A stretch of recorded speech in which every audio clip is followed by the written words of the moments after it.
ಕಾಂಗ್ರೆಸ್ ಪಕ್ಷ ಗೆದ್ದು ಅಧಿಕಾರಕ್ಕೆ ಬರುವಾಗಲೇ ಡಿ ಕೆ ಶಿವಕುಮಾರ್ ಸಿಎಂ ಆಗಲೇಬೇಕು ಅಂತ ಪಟ್ಟು ಹಿಡಿದು ಕೂತ್ಕೊಂಡವರು. ಈಗ ಅವ್ರು ಸಿಎಂ ಆಗಬೇಕು ಅಂತ ಅಂದ್ಕೊಳ್ತಾ ಇರುವಂತ ಯೋಗ ಬಂದೇ ಬಿಡ್ತಾ? ಈ ಅವಧಿಯಲ್ಲೇ ಸಿಎಂ ಕುರ್ಚಿ ಮೇಲೆ ಡಿ ಕೆ ಶಿವಕುಮಾರ್ ಕೂತ್ಕೊಳ್ತಾರಾ? ಡಿ ಕೆ ಶಿವಕುಮಾರ್ ಸಿಎಂ ಆಗ್ತಾರೆ ಅಂತ ಭೈರವಿ ಅಮ್ಮ ಭವಿಷ್ಯ ನುಡಿದಿದ್ದಾರೆ. ಯಾರಿದು ಭೈರವಿ ಅಮ್ಮ? ಡಿ ಕೆ ಶಿವಕುಮಾರ್ ಸಿಎಂ ಆಗ್ತಾರೆ, ನಾಳೆನೇ ಆ ಕಾಲ ಬರಬಹುದು.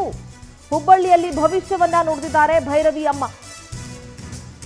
ನನ್ನ ಮಾತು ಯಾವತ್ತೂ ಕೂಡ ಸುಳ್ಳಾಗಲ್ಲ, ಇಲ್ಲಿವರೆಗೂ ಸುಳ್ಳಾಗಿಲ್ಲ ಅಂತ ಹೇಳಿ ಭೈರವಿ ಅಮ್ಮ ಮಾತನಾಡಿದ್ದಾರೆ. ಡಿ ಕೆ ಶಿವಕುಮಾರ್ ಸಿಎಂ ಆಗ್ತಾರೆ ಅಂತ ಭೈರವಿ ಅಮ್ಮ ಭವಿಷ್ಯವನ್ನ ನುಡಿದಿದ್ದಾರೆ. ಕೇಳಿಸ್ಕೋಣ ಏನ್ ಹೇಳಿದ್ದಾರೆ ಹುಬ್ಬಳ್ಳಿಯಲ್ಲಿ ಅಂತ ಹೇಳಿ.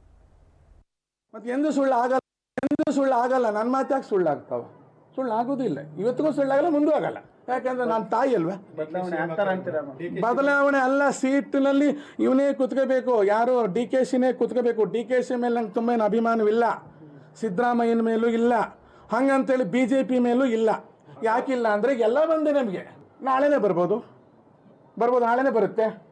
ಒಂದು ನಿಮಿಷಕ್ಕೆ ಅಲ್ಲಿರೋ ಸೀಟ್ನಲ್ಲಿ ಗೊಟ್ಟಕ್ಕಂದ್ರೆ ಆಗೋದು ಅಲ್ರಿ. ಒಂದ್ಸಲ CM ಆಗಲಿ ಸಾಕು, 5 ವರ್ಷ ಇನ್ನೆಷ್ಟು ಸಲ ಆಗ್ಬೋದು? ಹೌದು, ಇದೇ ಅವಧಿಯಲ್ಲಿ ಆಗೋದು. ಮತ್ತೆ ಎಂದು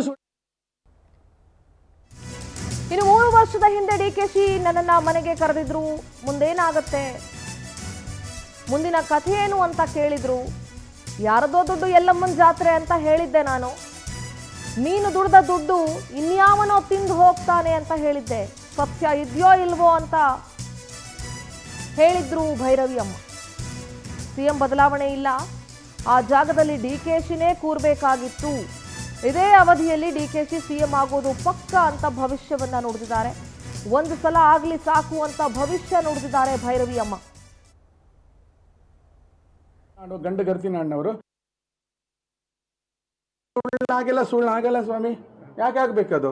ಅವತ್ತು DKC ಇಲ್ಲಿ ಹೆಚ್ಚು ಕಮ್ಮಿ ಒಂದು 3 ವರ್ಷಕ್ಕೆ ಇದೆಲ್ಲ ವ್ಯವಹಾರ ನಡೆಯೋಕ್ಕಿಂತ ಮುಂಚೆ DKC ಮನೆಗೆ ಹೋಗಿದ್ದೇನೆ.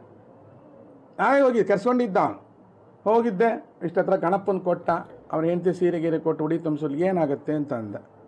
ಏನಾಗಬೇಕಾಗಿತ್ತು ಅಂದೆ. ಮುಂದಿನ ಕತೆ ಯಾರ್ದೋ ದುಡ್ಡು ಎಲ್ಲಮ್ಮನ ಜಾತ್ರೆ ಆಗುತ್ತೆ ಅಂದೆ. ಏನು ಹಂಗಂದ್ರೆ ಅಂತ ಅರ್ಥ ಆಗಿಲ್ಲ. ನಾವು ಎಲ್ಲಮ್ಮನ ಊರಿನವರಲ್ರಿ, ಹೌದಲ್ಲ? ನಾವು ಎಲ್ಲಮ್ಮನ ನಾಡು ಗಂಡು ಗರ್ತಿ ನಾಡಿನವರು. ಯಾರ್ದೋ ದುಡ್ಡು ಎಲ್ಲಮ್ಮನ ಜಾತ್ರೆ ಇದೆ, ನೀ ದುಡ್ದಿದ್ದ ದುಡ್ಡು ಇನ್ಯಾವನ ತಿಂದು ಗುಂಡ್ಗಾಗಿ ಕೂತ್ಕೊಂತಾನೆ ಅಂತ ಅಷ್ಟೇ ಅರ್ಥ, ಇನ್ನೇನಿಲ್ಲ. ನನ್ನ